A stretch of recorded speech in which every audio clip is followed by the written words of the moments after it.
Friends, ಇವತ್ತು ನಾನು ಚಕ್ಕುಲಿ ಮಾಡ್ತೀನಿ. ಯಾವ ಥರ ಮಾಡ್ತೀನಿ ಅಂತ ತೋರಿಸ್ತೀನಿ ಬನ್ನಿ.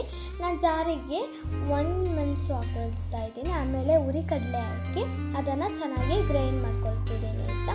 ಆಮೇಲೆ ಒಂದು ಬೌಲಿಗೆ ಅಕ್ಕಿ ಹಿಟ್ಟು ಹಾಕಿ ವೈಟ್ ಎಳ್ಳು ಅಂತ ಅಂತಾರಲ್ಲ ಆ ಎಳ್ಳನ್ನು ಹಾಕ್ಕೊಳ್ತಾ ಇದ್ದೀನಿ. ಆಮೇಲೆ ರುಚಿಗೆ ತಕ್ಕಷ್ಟು ಉಪ್ಪು ಹಾಕ್ಕೊಳ್ತಾ ಇದ್ದೀನಿ ಆಯಿತಾ. ಆಮೇಲೆ ನೋಡಿ, ಆಮೇಲೆ ನಾನು ಗ್ರೈಂಡ್ ಮಾಡಿದ್ದಲ್ಲ ಅದನ್ನು ಹಾಕ್ಕೊಳ್ತಾ ಇದ್ದೀನಿ.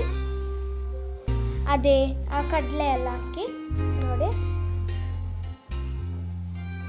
ಇದು ಕಂಪಲ್ಸರಿ ಆಯಿತಾ, ಹಾಕ್ಕೊಳ್ಬೇಕು. ನಾನು ಜಸ್ಟ್ ಈ ಥರ ಮಿಕ್ಸ್ ಮಾಡ್ಕೊಳ್ತಾ ಇದ್ದೀನಿ. ಆಮೇಲೆ ಎಣ್ಣೆ ಬಿಸಿ ಮಾಡಿ ಅದನ್ನು ಹಾಕ್ಕೊಳ್ತಾ ಇದ್ದೀನಿ.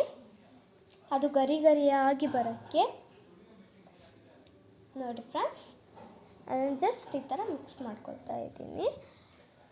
ಬೌಲ್ ಬಿಸಿ ಆಗುತ್ತಲ್ಲ ಅದಕ್ಕೆ ಸ್ವಲ್ಪ ಸ್ವಲ್ಪ, ಆಮೇಲೆ ಸ್ವಲ್ಪ ಸ್ವಲ್ಪ ವಾಟರನ್ನು ಮಿಕ್ಸ್ ಮಾಡ್ಕೊಳ್ತೀನಿ, ಅಂದರೆ ನೀರನ್ನು ಮಿಕ್ಸ್ ಮಾಡ್ಕೊಳ್ತಾ ಇದ್ದೀನಿ. ಸ್ವಲ್ಪ ಸ್ವಲ್ಪ ಹಾಕಿ ಆಯಿತಾ, ಇಲ್ಲಾಂದರೆ ಫುಲ್ ನೀರು ಆಗಿಬಿಡುತ್ತೆ ಜಾಸ್ತಿ ಹಾಕಿಬಿಟ್ರೆ ನೋಡಿ. ಆಮೇಲೆ ಮಿಷಿನಿಗೆ ಆ ಚಕ್ಕುಲಿಂದು ಇದು ಹಿಟ್ಟಿತ್ತಲ್ಲ ಅದನ್ನು ಹಾಕಿ ಈ ಥರ ಶೇಪ್ ತಗೊಳ್ತಾ ಇದ್ದೀನಿ. ಆಮೇಲೆ ಎಣ್ಣೆಗೆ ಹಾಕಿ ಕಾಯಿಸ್ತಾ ಇದ್ದೀನಿ. ನೋಡಿ, ಚೆನ್ನಾಗಿ ಬಂದಿದೆ ನಮ್ಮ ಬಿಸಿ ಬಿಸಿಯಾದ ಚಕ್ಕುಲಿ ರೆಡಿ ಫ್ರೆಂಡ್ಸ್. ಬಾಯ್.